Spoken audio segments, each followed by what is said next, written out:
Hi, I'm Dr. Pham from Smiles, Virginia Beach.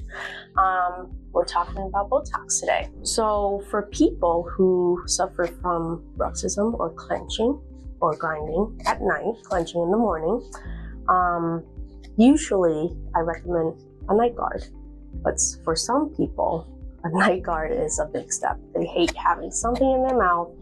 They don't sleep well with stuff in their mouth. Botox offers a solution for that. Essentially, it is a toxin that inactivates these muscles, the two muscle groups that essentially closes the jaw.